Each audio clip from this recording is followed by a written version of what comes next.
Nature Mantra BP sugar thyroid reversal nature మంత్రతో సాధ్యం. మంత్రి శంకర్తో పాటు గవర్నర్ అరెస్ట్ చేశారు. మంత్రి శంకర్తో పాటు ఒకటి ఇంపార్టెంట్ కేసు ఏంటంటే, అంటే నా లైఫ్లో సాటిస్ఫాక్షన్ అనిపించిన కేసు ఏంటంటే నిజాం మ్యూజియం కేసు, ఒకటి టిఫిన్ బాక్స్ కేసు అనమాట. అది ఎప్పుడంటే September 2 ప్రగతి నివేదన సభ అయింది. నివేదన సభ అయిన తర్వాత ఆ బందోబస్తులో ఫుల్ అలసిపోయి మేమంతా రెస్ట్ తీసుకుంటున్నాం.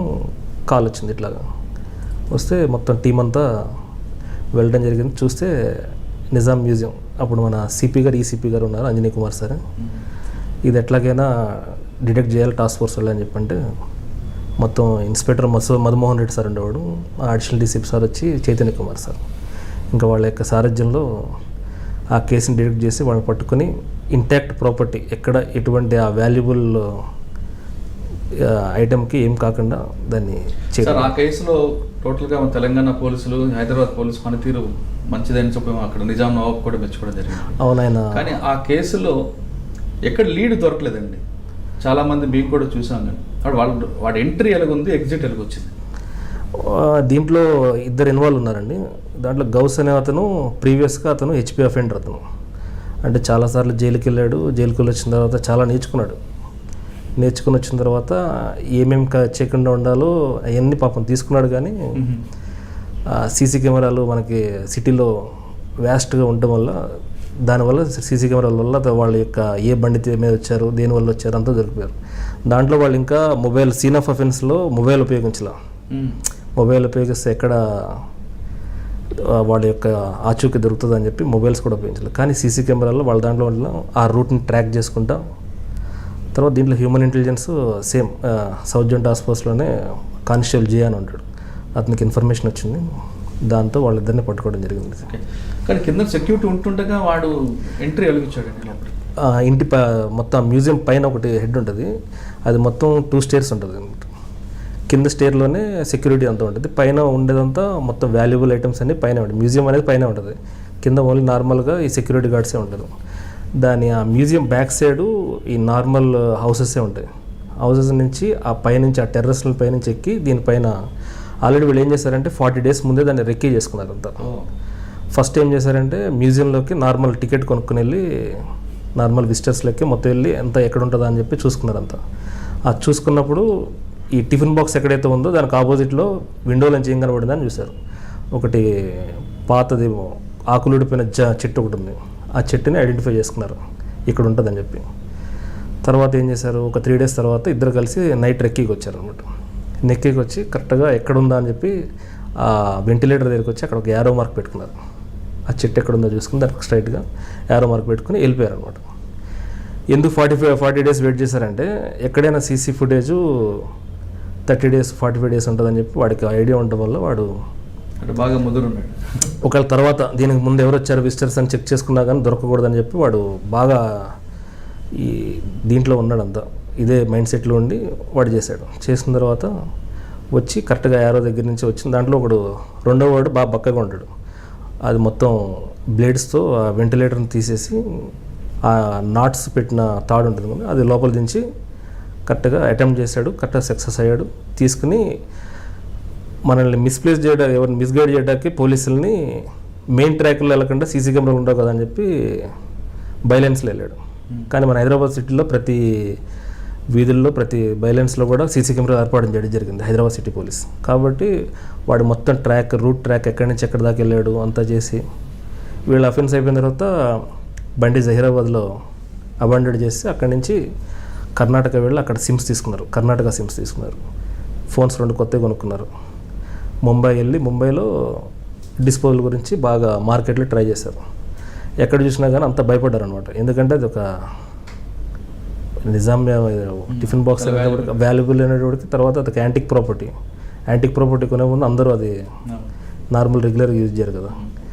అట్లాగా మళ్ళీ వస్తే మనకి ఇన్ఫర్మేషన్ వచ్చింది పలానా చోట ఉన్నారని చెప్పి. వీళ్ళు వెళ్ళేటప్పుడు ఏం చేశారంటే ఈ ప్రాపర్టీని మన రాజేంద్ర నగర్ దగ్గర ఒక చెరువు పక్కన ఉన్న దాంట్లో ఆ మొత్తం సామాన్ అంతా పాతిపెట్టి భయపడ్డారు క్యారీ చేయడానికి. అవి అక్కడ పెట్టి డిస్పోజ్ చేద్దామని చెప్పి అక్కడ ముంబై వెళ్ళారు. సక్సెస్ కాలేదు, మళ్ళీ వచ్చారు, మనం పట్టుకోవడం జరిగింది, అది రికవర్ కూడా చేయడం జరిగింది. కానీ ఆ బంగారం గిన్నెల్లో భోజనం కూడా చేశారనేది వచ్చింది వార్త. వాడు అట్లాంటిది ఏం జరగలేదని తెలుసు, కానీ అది ఇట్లా స్ప్రెడ్ అయిందండి. ఆ కేసుతో పాటు ఇంకేం కేసులు చేస్తారు? ఆ కేసుతో పాటు ఇంకా సలీం అలియాస్ సునీల్ శెట్టి అని చెప్పి వాడు కూడా హెచ్పిఎఫ్ అంటారు, సేమ్ మంత్రి శంకర్ ఎట్లాగో అంత ఫేమస్ కాకపోయినా అట్లా ఉంటాడు వాడు కూడా. వాడు ఏం చేస్తాడంటే ఇదే సేమ్ ఎంఓ మొత్తం. వాడు ఏం చేస్తాడంటే కాదు పెద్ద పెద్ద ఇళ్ళు కొట్టాడు అనమాట. ఎవరైతే లో మిడిల్ క్లాస్ ఉంటాయో కొంతమంది దాంట్లో కంప్లైంట్ ఇవ్వని కూడా ఉంటారు. అట్లా వాడు కూడా అట్లా చేసి వాడిని కూడా ట్రేస్ అవుట్ చేయడం జరిగింది. దాంట్లో కూడా దగ్గర 60 to 70 తులాస్ మనం రికవరీ చేయడం జరిగింది. అట్లాగే చంద్రాయనగుట్ట లిమిట్స్లో మనం 4 crores వాల్యుబుల్ గుట్కాను పట్టుకోవడం జరిగింది. ఒక 5 మ్యానుఫ్యాక్చరింగ్ యూనిట్స్ గోడౌన్స్ అంతా కలిసి అప్పుడు సిపి గారు వివి శ్రీనివాసరావు సార్ ఉండేది, సార్ టైంలో అది చేయడం జరిగింది. అట్లా మీరు సైబర్ క్రైమ్ వచ్చేసరికి ఇక్కడ ఎలాంటి క్రైమ్స్ ఉంటాయి? నేను 2014లో వచ్చానండి సైబర్ క్రైమ్. అప్పటికి ఇంత సైబర్ క్రైమ్ అనేది అప్పుడప్పుడే కొంచెం స్టార్ట్ అవుతుంది. దానికి ఇప్పుడు నేను ఇన్స్పెక్టర్కి వచ్చిన దానికి ఆల్రెడీ ఆల్మోస్ట్ 100% పెరిగిందనమాట మొత్తం క్రైమ్స్ అంతా. ఓకే, అంటే మీరు చూస్తున్న వింగ్లో అప్పటికి కంప్లైంట్కి ఇప్పుడు కంప్లైంట్కి చాలా డిఫరెన్స్ ఉందండి. ఇప్పుడు రెగ్యులర్గా 20 to 30 కంప్లైంట్స్ వస్తున్నాయి మొత్తం పోలీస్ స్టేషన్లో. అప్పట్లో మహా అయితే 5 to 10 మధ్యలో వచ్చాయి అట్లా.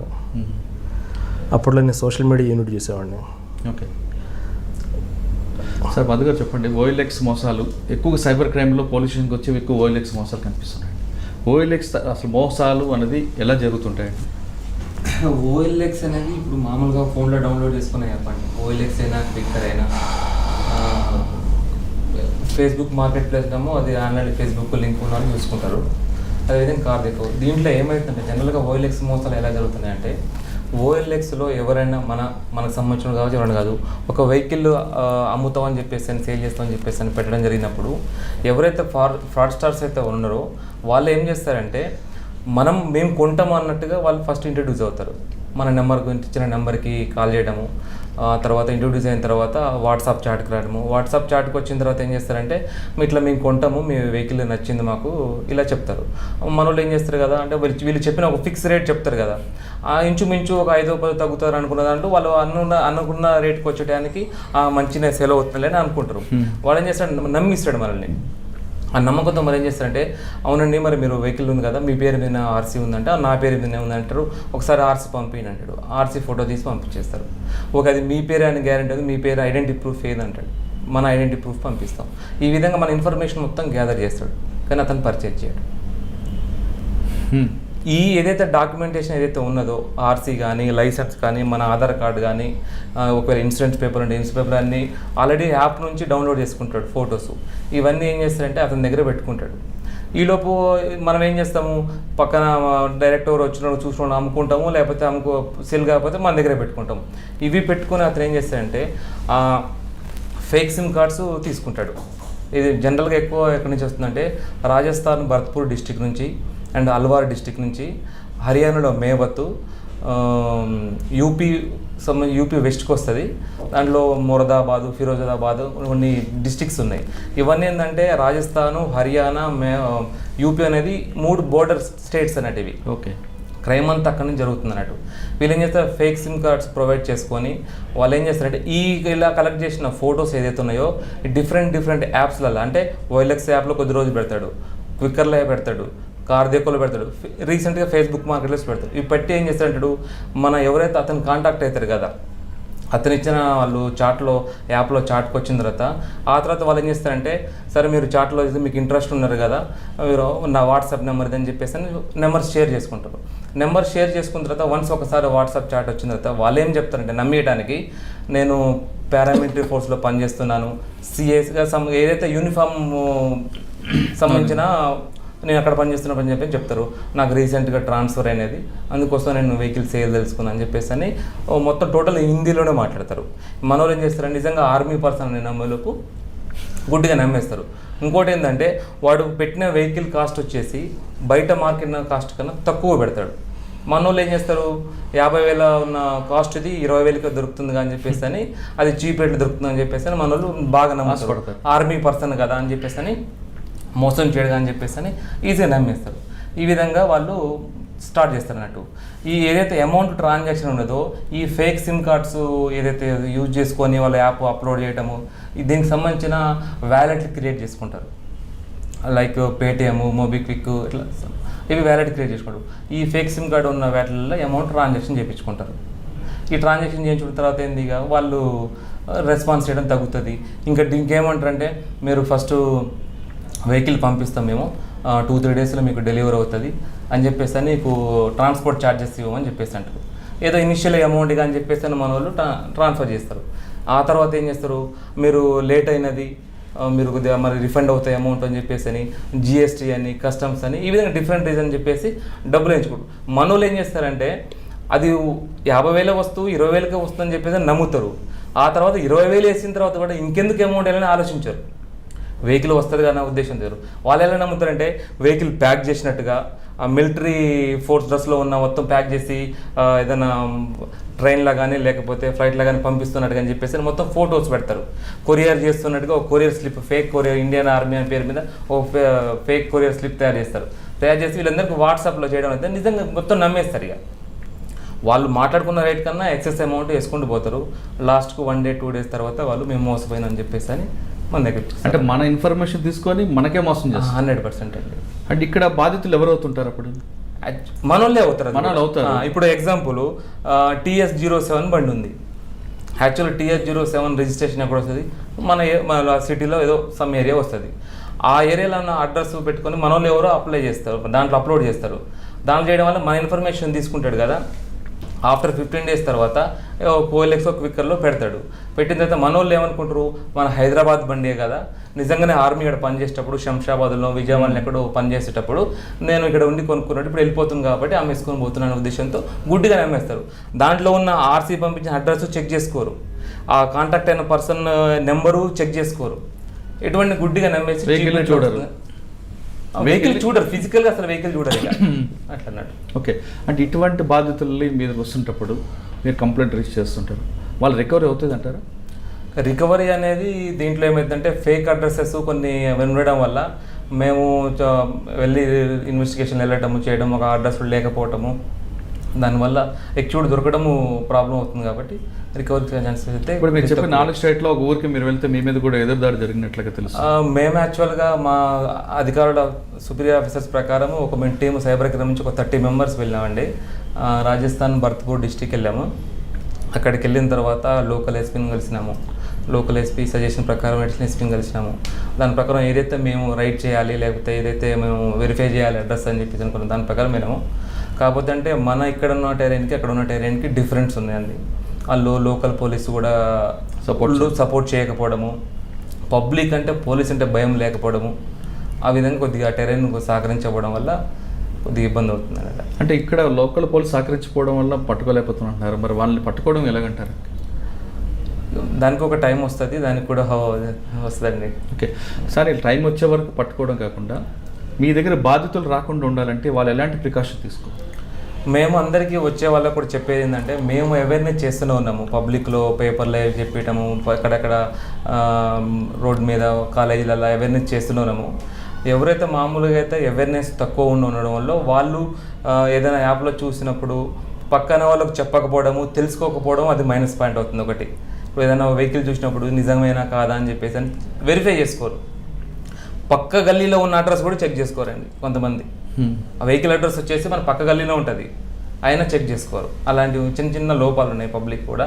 కాబట్టి నేను చెప్పేది ఏంటంటే ఏదైతే vehicle or mobile or car ఏదైతే ఉన్నదో ఫిజికల్గా చెక్ చేసుకోవడం, దాని కండిషన్ చెక్ చేసుకోవడం ఫస్ట్ ప్రాధాన్యత అండి. ఇంకోటి అదేవిధంగా ఒకవేళ ఫిజికల్గా చెక్ చేసుకోవాలని నమ్మకం వచ్చినా కానీ అన్నోన్ పర్సన్కి తెలియని ఎటువంటి ఏ వ్యక్తి అయినా, వాడు మన రీజన్ కావచ్చు నాన్ రీజన్ కావచ్చు, ఎటువంటి పర్సన్కి అన్నోన్ అకౌంట్లో డబ్బులు వేయడం చేయకూడదండి. ఓకే, అంటే ఆ విధంగా కొంత కంట్రోల్ అవుతుంది అనేది. అంటే ఓన్గా ఇనిషియేషన్ తీసుకోవాలి. ఇప్పుడు మీరు చెప్తున్న భరత్పూర్ కొన్ని ప్రాంతాలు చెప్పారు, హర్యానా ప్రాంతాలు, అక్కడున్న పోలీసులకి ఇక్కడ మన హైదరాబాద్ పోలీసులు లెటర్ రాసి కంట్రోల్ చేయడానికి అవకాశం లేదంటారు?